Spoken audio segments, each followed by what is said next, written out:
ഹരേ കൃഷ്ണ.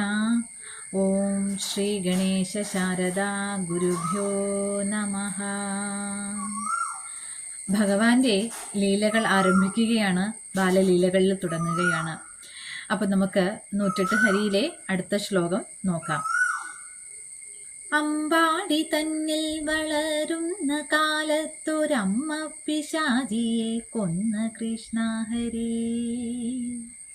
അമ്പാടി തന്നിൽ വളരുന്ന കാലത്ത് ഒരമ്മ പിശാചിയെ കൊന്ന കൃഷ്ണഹരി. ഭഗവാന്റെ അവതാരത്തിലെ ആദ്യത്തെ വധം എന്ന് പറയുന്നത്, അധർമ്മത്തിന് എതിരായിട്ട് ഉള്ള ആദ്യത്തെ ആ ലീല എന്ന് പറയുന്നത് ഒരു സ്ത്രീയെ വധിച്ചുകൊണ്ടായിരുന്നു. ഒരു അമ്മ പിശാചി, അതായത് അമ്മ വേഷത്തിലെത്തിയ ആ അസുര സ്ത്രീയെ വധിച്ചുകൊണ്ടായിരുന്നു പൂതനയെ.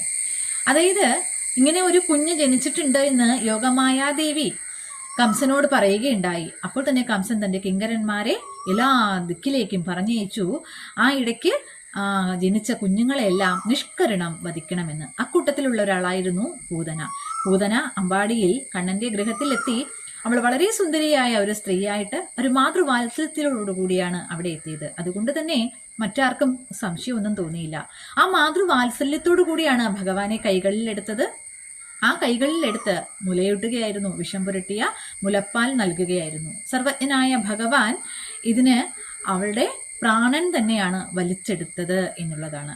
അത് മാത്രമല്ല, ഒരു അമ്മയുടെ ആ ഒരു മാതൃവാത്സല്യത്തോടു കൂടി വന്നെടുത്തത് കൊണ്ട് തന്നെ കരുണാമയനായ ഭക്തവത്സനായ ഭഗവാൻ അവൾക്ക് മോക്ഷം കൊടുക്കുകയാണ് ഉണ്ടായത്. നോക്കൂ, ഭഗവാൻ ശ്രീരാമചന്ദ്രനായി അവതാരം എടുത്തപ്പോൾ ആദ്യം വധിച്ചത് താടകയെ എന്ന രാക്ഷസിയായിരുന്നു. അത് ശ്രീകൃഷ്ണ ഭഗവാനായിട്ട് അവതാരം എടുത്തപ്പോഴും ആദ്യം വധിച്ചത് പൂതന എന്ന അസുര സ്ത്രീയായിരുന്നു. രണ്ടും സ്ത്രീകളെയായിരുന്നു. സ്ത്രീകളാണെങ്കിൽ പോലും അധർമ്മം പ്രവർത്തിച്ചാൽ ഭഗവാൻ ക്ഷമിക്കില്ല എന്ന് ആ ഒരു സത്യം ഇവിടെ ഉയർത്തിക്കാട്ടുകയാണ് ചെയ്യുന്നത്.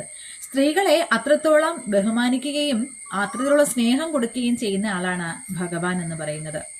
സ്ത്രീകൾക്കെതിരെ ആരെന്ത് പ്രവർത്തിച്ചാലും അവരോട് ക്ഷമിക്കുകയില്ല എന്നതിന് ഉത്തമ ഉദാഹരണമാണ് ദ്രൗപദിയെ ആ ഒരു മാനഹാനി വരുത്തിയ സമയത്ത്, ആ സഭയിൽ വെച്ച് വസ്ത്രാക്ഷേപം നടത്തി മാനഹാനി വരുത്തിയ സമയത്ത് ആ ഭഗവാൻ തന്നെയാണ് ഈ ഒരു മഹാഭാരത യുദ്ധം പോലും കൊണ്ടെത്തിച്ചത്. ഒരു സ്ത്രീയുടെ രോദനത്തിന് ഉള്ള ശിക്ഷയാണ്, അല്ലെങ്കിൽ അതിനുള്ള പ്രതികാരമായിരുന്നു ഭഗവാൻ അങ്ങനെ ഒരു മഹാഭാരത യുദ്ധം പോലും നടത്തിയത് എന്നുള്ളതാണ്. അധർമ്മം ആര് പ്രവർത്തിച്ചാലും ഭഗവാൻ ക്ഷമിക്കുകയില്ല. നമ്മുടെ ഈ കേരളത്തിൽ നമ്മൾ ഇതിനിപ്പോ കാണുന്നുണ്ട്, അമ്മയുടെ വേഷം ധരിച്ച പിശാചുക്കൾ, അല്ലെ, കുഞ്ഞുങ്ങളെ നിഷ്കരുണം കൊല്ലുവാൻ കംസന്മാരെ പോലുള്ള ദുഷ്ടന്മാരെ ഏൽപ്പിക്കുകയും ആ കുഞ്ഞുങ്ങളെ തച്ചുടച്ച് ജീവൻ നശിപ്പിക്കുകയും ജനിച്ച ഉടനെ തന്നെ പുറത്തേക്ക് വലിച്ചെറിയുകയും ഒക്കെ ചെയ്യുന്ന അമ്മ പിശാചുക്കളെ നമ്മൾ കാണുന്നുണ്ട്. ഭഗവാൻ പൊറുക്കുകയില്ല ആരോടും എന്നതിന് ഉദാഹരണമാണ്.